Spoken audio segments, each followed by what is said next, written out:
সকলোকে ত্ৰাণকৰ্তা প্ৰভু যীশু খ্ৰীষ্টৰ নামত জয় মছিকি মই ব্ৰুণ পুনৰবাৰ আপোনালোক সকলোকে আমাৰ এই চেনেলত স্বাগতম জনাইছো আমি চাৰ্চসমূহৰ বিষয়ে শিকি আছো আৰু আমি অলৰেডি 4খন চাৰ্চৰ বিষয়ে শিকিলো Baptist church GL church believer church আৰু কেথলিক চাৰ্চ আপোনালোকে যে এই ভিডিঅ'সমূহ চোৱা নাই আপোনালোকে চাব পাৰে আৰু বিভিন্ন চাৰ্চৰ যি পাৰ্থক্যসমূহ বিশ্বাসৰ ভেটিসমূহ কেনেকৈ আৰম্ভ হ'ল সেই সকলো আমি শিকিব পাৰো আজি এক নতুন চাৰ্চৰ বিষয়ে শিকিম আৰু এই চাৰ্চ হৈছে CNI যাৰ ফুল মিনিং হৈছে চাৰ্চ অফ নৰ্থ ইণ্ডিয়া এই চাৰ্চৰ আৰম্ভণি কেনেকৈ হ'ল এই চাৰ্চ ক'ত আছে কেনেকৈ চলি আছে আহক কিছু সমু তথ্য আমি চাৰ্চৰ বিষয়ে চাওঁ church of North India 26 November 1970 চনৰ যি এক কনফাৰেন্স হোৱা হৈছিল নাগপুৰত তাৰ পৰাই আৰম্ভ হ'ল বুলি কোৱা হয় আৰু এই চাৰ্চ আজি ভাৰতৰ বিভিন্ন প্ৰান্তত আমি দেখা পাওঁ কোৱা হয় যে সাউথৰ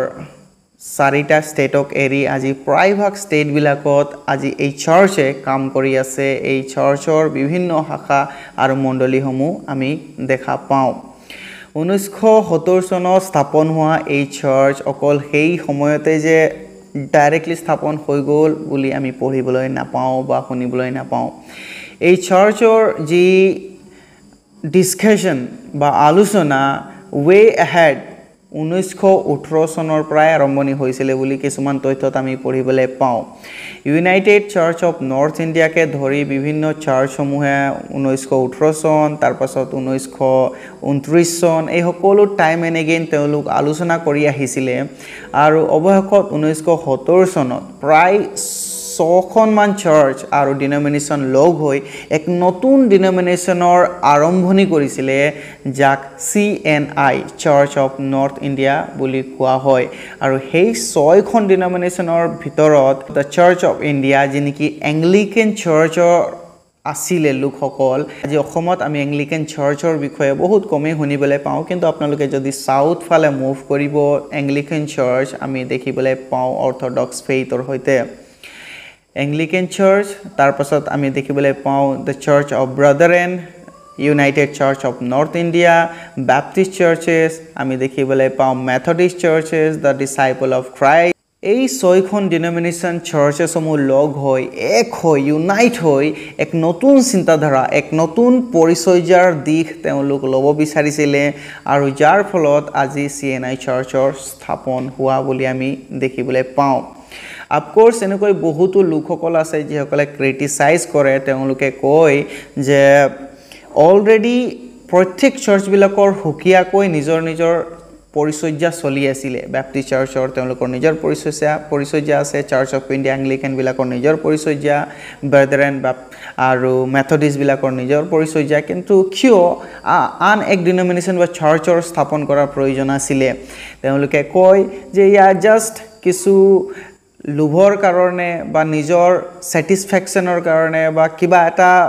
স্বাৰ্থপৰতাৰ কাৰণে তেওঁলোকে এক নতুন ডিনোমিনেশ্যন আৰম্ভ কৰিলে বুলি কয় কিন্তু হাউ এভাৰ এই যি চাৰ্চসমূহ লগ হৈ এই যি ৰেস আৰম্ভ কৰিলে মই ভাবো তেওঁলোক কিবা ভাল চিন্তা কৰি ঈশ্বৰৰ ৰাজ্যৰ গৌৰৱৰ কাৰণে ঈশ্বৰৰ ৰাজ্যৰ বিস্তাৰ হ'বৰ কাৰণে এই সিদ্ধান্ত ললে আৰু সেই কাৰণে আজি আমি church of North India CNI church ভাৰতৰ বিভিন্ন প্ৰান্তত দেখিবলৈ পাওঁ আৰু তেওঁলোক যে অকল এই পৰিচৰ্যাৰ কামতেই সীমাবদ্ধ হৈ আছে এনে নহয় আমি পঢ়িবলৈ পাওঁ 65খন তেওঁলোকৰ হস্পিটেল আছে 9খন নাৰ্ছিং হোম 250ৰো অধিক তেওঁলোকৰ এডুকেশ্যনেল ইনষ্টিটিউট আছে আৰু সকলোৰ ভিতৰত আমাৰ ওচৰতে তিনচুকীয়া যি সেন্ট লুকছ হস্পিটেল আমি দেখিবলৈ পাওঁ এইটো CNI চাৰ্চৰ দ্বাৰাই ৰান হৈ আছেতিয়াও আৰু ইয়াৰ উপৰিও তেওঁলোকৰ যি সোশ্যাল ওয়াৰ্ক বহুতো ঠাইত আমি দেখা পাওঁ in terms of health in terms of awareness program এই সকলো এই চাৰ্চৰ যোগেদি বহুতো ঠাইত কৰা হয় এতিয়া এই চাৰ্চৰ যদি বিশ্বাসৰ আমি কথা পাতো এই চাৰ্চে ট্ৰিনিটি ঈশ্বৰক আৰাধনা কৰে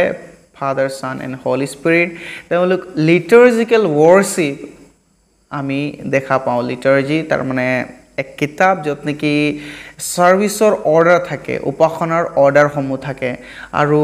এই চাৰ্চ যেহেতু 6খন ডিনমিনেশ্যন লগ হৈ আৰম্ভণি কৰা হৈছে সেয়েহে বিভিন্ন চাৰ্চৰ আভাসসমূহ আমি অলপ অলপ দেখা পাওঁ হলেও এই চাৰ্চে এপিস্কোপাল গভৰ্ণমেণ্ট ফলো কৰে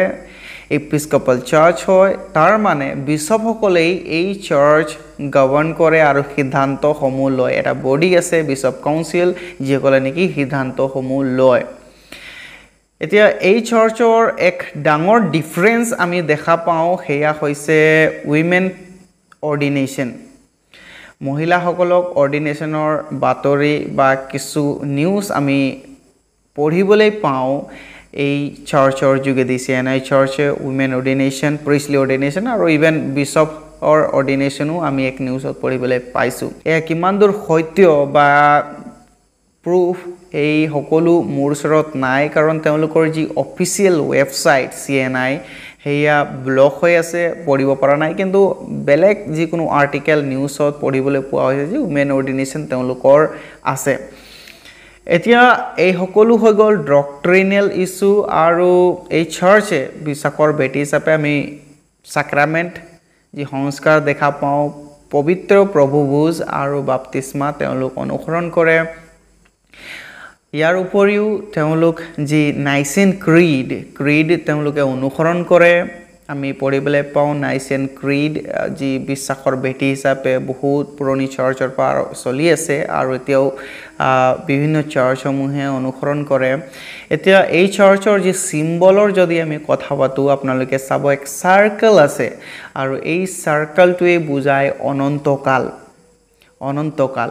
আৰু এই সাৰ্কেলৰ ভিতৰত যি ক্ৰছ আছে যীশু খ্ৰীষ্টৰ যি বলিদান স্যাক্ৰিফাইস আৰু তেওঁৰ ৰিডিমটিভ ৱৰ্কৰ বিষয়ে দৰ্শায় আৰু এই চাৰ্চৰ যি ৰেড কালাৰ তেজ হেয়াই ৰিডিমটিভ যীশু খ্ৰীষ্টৰ তেজ বুজায় নেকি আমাৰ পাপ মোচন কৰে তাৰ উপৰিও আপোনালোকে চাব যি কাপ হেতু পবিত্ৰ প্ৰভুভোজক বুজাইছে আৰু যি ক্ৰছ আপোনালোকে চাবলৈ পাব ইয়া গোল্ডেন কালাৰৰ আছে যি নেকি সোণালী ৰং বুলি কোৱা হয় আৰু সোণালী ৰঙৰ অৰ্থ তেওঁলোকে কয় যে ইয়া ভিক্টৰী তাৰ মানে জয়যুক্ততাৰ এক চিন হয় ইয়াৰ উপৰিও আমি চাবলৈ পাওঁ এই সিম্বলত পদুম ফুল যেনেকি আমাৰ ভাৰতৰ নেশনাল ফ্লাৱাৰ হয় আৰু নেশনালিটিক ইয়া ৰিপ্ৰেজেন্ট কৰে আৰু নেশনালিটিৰ লগে লগে এয়া কেনেকৈ এক বেয়া ঠাইৰ পৰাও এক ভাল ফুল ওলাই বা উঠি আহে ঠিক তেনেধৰণে এই চাৰ্চে সিম্বলাইজ কৰে যে কেনেকৈ ওলাই অহা বা উঠি অহা এক চাৰ্চ যেনেকি ঈশ্বৰৰ কাৰ্য কৰিছে আৰু থিয় হৈ এক চেঞ্জ আনিব পাৰিছে তাকে দৰ্শায় আৰু এই চাৰ্চৰ নাৰা বা মটো মেইন উদ্দেশ্য যি আছে হেয়া হৈছে ইউনিটি তাৰ মানে একতা আৰু একতাৰ যি কথা আমি আৰম্ভণিৰ পৰা দেখিবলৈ পাওঁ কাৰণ ইমানখিনি চাৰ্চ হয় এটা ডিনমিনেশ্যন বা চাৰ্চ বনাইছে তাতে ইউনিটি আমি দেখা পাইছোঁ আৰু ইউনিটি হৈ কাম কৰি যোৱাই ঈশ্বৰৰ যি শৰীৰ তাত এক লগ হৈ কাম কৰি যোৱাই চাৰ্চৰ উদ্দেশ্য 2 নম্বৰ ইউনিটি তাৰপিছত আমি দেখিবলৈ পাওঁ উইটনেছ তাৰ মানে ঈশ্বৰৰ সাক্ষ্য হোৱাটো এই চাৰ্চৰ উদ্দেশ্য ঈশ্বৰৰ ৰাজ্য বৃদ্ধি কৰি ঈশ্বৰৰ বাক্য কোৱাই এই চাৰ্চৰ উদ্দেশ্য উইটনেছ হোৱাটো সাক্ষ্য হোৱাটো আৰু 3 নম্বৰত হৈছে সাৰ্ভিস তাৰ মানে ইয়া সাৰ্ভিস অফ গড ঈশ্বৰৰ সেৱা আৰু মানৱ হোৱা দুটাই এই চাৰ্চৰ উদ্দেশ্য আমি দেখিবলৈ পাওঁ এতিয়া এই চাৰ্চৰ বিভিন্ন ডাইচিছসমূহ ফাংচন হৈ আছে এয়া অকল